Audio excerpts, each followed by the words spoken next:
Alrighty, boys and girls, ladies and gentlemen, here we go, Chapter 12 in the Progressive Era.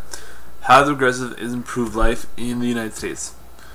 So, the first thing that we mentioned in class, Chapter 1 class, is where the progressive movement is coming from. So, as industrialization takes place and some large business owners becoming wealthier and wealthier, there are a number of things that people see that need to be fixed in society, and so the progressives really want to see improvement in a lot of places. So they really do focus on social and economic injustice, which means people who are poor and having a hard time making enough to live, that they have a lot of issues that need to get taken care of. Big business becomes a target because it's hurting a lot of people, and some of those big business owners are making millions and millions of dollars even though they pay their employees very little. And political corruption as well. In some places, it's hard for anyone to break through the political machines, and again, some of those large business owners are corrupting the system with bribery or unfair practices. One of the first groups that emerges that becomes part of the progressive movement is known as the National Grange, and becomes pretty big in the Midwest by the mid-1870s.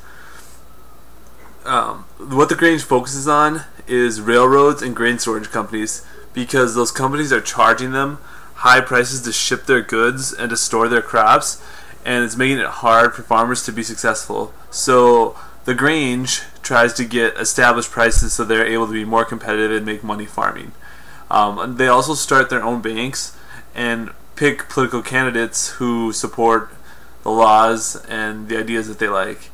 It just kind of shows that farmers and big business owners are they're coming to battle over these issues.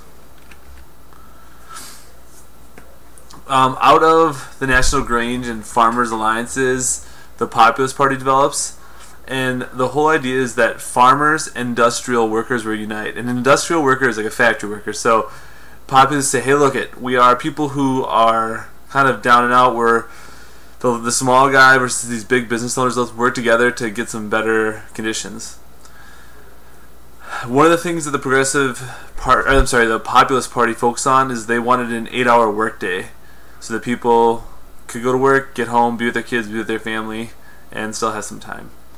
They also were hoping that the government might take control of the railroads, and then that would be more affordable, but that never happened. Okay, so captains of industry. You can see I put monikers in red because Mr. Huggins in his class had talked about monikers some, and we didn't really talk about them in my class. A moniker is basically just a nickname. So, for example, captains of industry would be a moniker for Carnegie and Rockefeller. It also would be, another example would be protector of the environment for John Muir. That's a moniker or a nickname for those people. With the captains of industry, Rockefeller and Carnegie felt like they'd done a lot of good for the country, and they made a lot of progress. One of the things that they do is they create a huge number of jobs, and the textbook mentions that employment tripled in the United States between 1850 and 1900, and a lot of those jobs are coming to immigrants who are coming to the country at that time, so it's providing lots of people job opportunities. Also, which we talked about in class, is that it gives there are a lot more products available to everyday people. So home care, things like, it takes a while to get there, but electricity and vacuums and dishwashers, this comes, it starts to come out of this time period from all this technology, so life starts to get easier for people in some of the daily tasks that they used to do. One of the benefits of bigness, which Carnegie mentions, is that bigger businesses can make cheaper products. I talked about Walmart in class with this, that the reason that Walmart does so much business and people go there is because their products are cheaper, because they sell so many, so they charge them at a cheaper rate. So with big businesses, things start to become cheaper. I know Mr. Huggins mentioned in his classroom too about basically the idea of the cost it would take to make your own pen. Like if you had to get the oil and buy the machinery and the molds and everything that would cost to actually make a pen versus buying one, that's another benefit that industrialism provides, is that you can buy products pretty cheaply versus having to make that stuff yourself. Carnegie believed in the idea of survival of the fittest, and we talked about in class how Charles Darwin's theory of evolution basically starts getting applied to business and society. So Carnegie says that it's survival of the fittest in business and in society. So the government shouldn't be messing with business. They shouldn't be prohibiting them from doing anything because they are the most fit, and the businesses that are less fit are going to fail. Also, it goes along with people that are poor and extremely wealthy.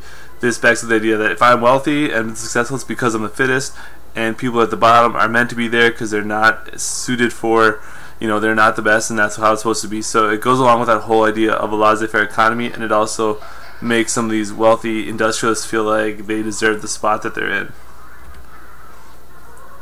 However, these gentlemen do a lot of good with their money as well. Carnegie and Rockefeller are both philanthropists, basically, which means they are being generous with their money and giving to society.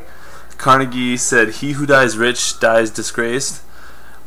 Carnegie gave a lot of his money towards libraries, and he ended up giving away over 90% of all his earnings by the time he had died. And I dorked out in class about my deep love for libraries and how I think they're fantastic. If I'm ever extremely wealthy, that I'll give money to libraries as well. And Rockefeller also gave away a lot of his money, and he gave much of it to universities, medical research, and to the arts. Teddy Roosevelt, the trust-busting president. The Sherman Antitrust Law had been passed in 1890. The idea with the Sherman Antitrust Law is that it would stop allowing companies to have monopolies. It wasn't enforced very much at first. It wasn't written very well, and so big businesses fought it a great deal. But once Teddy Roosevelt becomes president in 1901, he starts to use the Sherman Antitrust Law to take down some of these monopolies.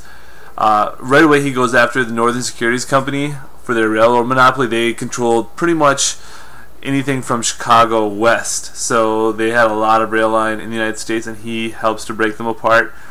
And Roosevelt also favored government regulation over big business. So regulation is the idea that the government will come in and investigate businesses. They'll check their practices, make sure things are being done in a fair and legal way.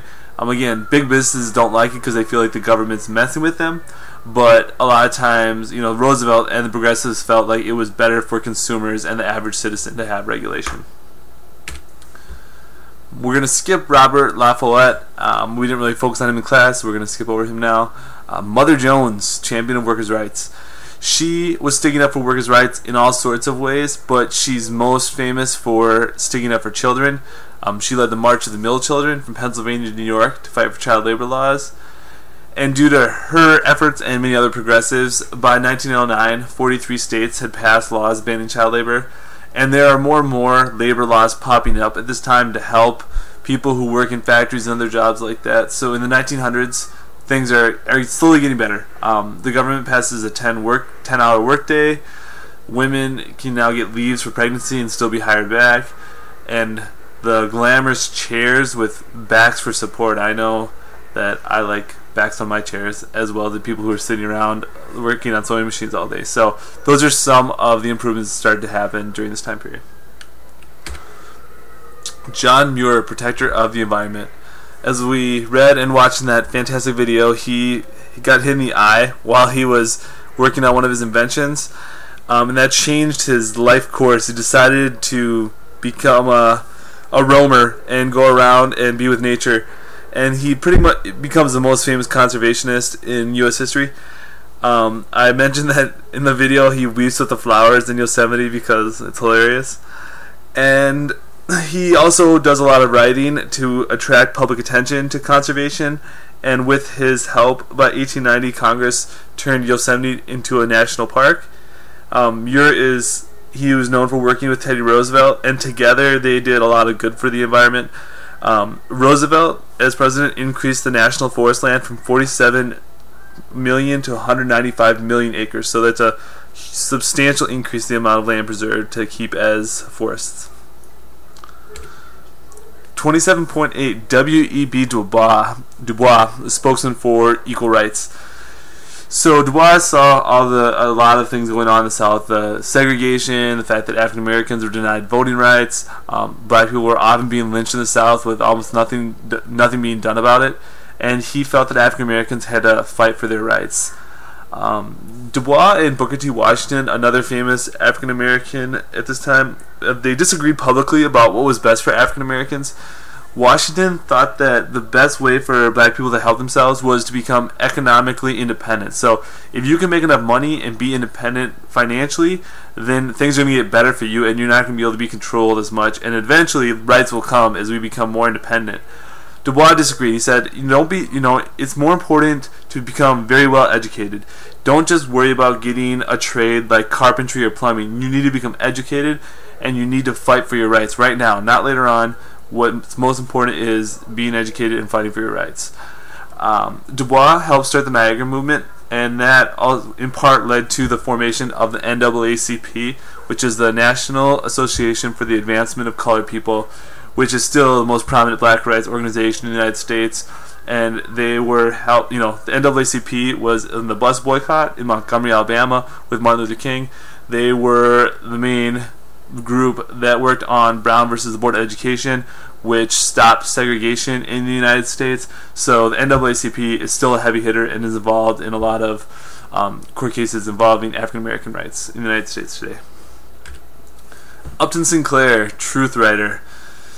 So we read about the jungle in class, the gory details.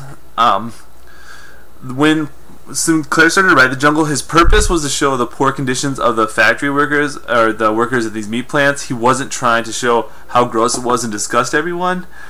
He actually went there acting like he was a worker so he could get information for this book. I put in there the poison rat meat, how they would leave that poison out and then they would die and get all squished together. I mentioned here, read the passage I gave you about the jungle. So we went over that in class. You read that. It would be useful to you, hint, hint, wink, wink, to read over that and be familiar with that passage again. With the results of the jungle, Sinclair said, I aimed for the public's heart and I hit it in the stomach. Again, so he was trying to talk about the factory workers and their terrible conditions working there, and he said basically people are worrying about the grossness of the food, which I think is understandable. After The Jungle was published, Roosevelt launched an investigation and helped pass the Meat Inspection Act of 1906 to help keep people's food safe, and there are a number of laws that actually start coming down after The Jungle was published that get, again, with that idea of government regulation, making sure things are safe for people to use and consume. And our last person we're going to talk about is Alice Paul. She fought for women's suffrage, or women's right to vote.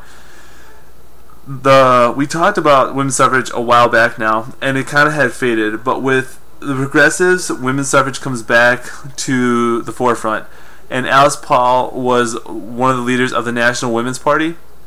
And Alice Paul and the National Women's Party wanted more than just individual states giving women the right to vote. Because by 1900, there were 4 states that had given women the right to vote, but they felt like, listen, we want equality, we want equal rights to men. In the Constitution, it gives men the right to vote, it gives African American men the right to vote. Women need the right to vote in the Constitution, so they focused on a constitutional amendment that would give everyone federal rights to vote, not just state by state. Alice Paul and, again, other women, part of the National Women's Party, were arrested for blocking the sidewalk outside of the White House, and they went on a hunger strike where they were guards tried to force feed them to eat, and it helped bring a lot of attention to the issue. I mean, that's not what gets it passed, but it does bring focus on it so that it gets noted in the book and when talking about Alice Paul, because that does get some attention to the idea of women's right. It's also important to mention Jeannette Rankin was the first woman elected to Congress. She is from Montana, so go girl. That wraps up our Chapter 27 review. Good luck. See you tomorrow. Much love.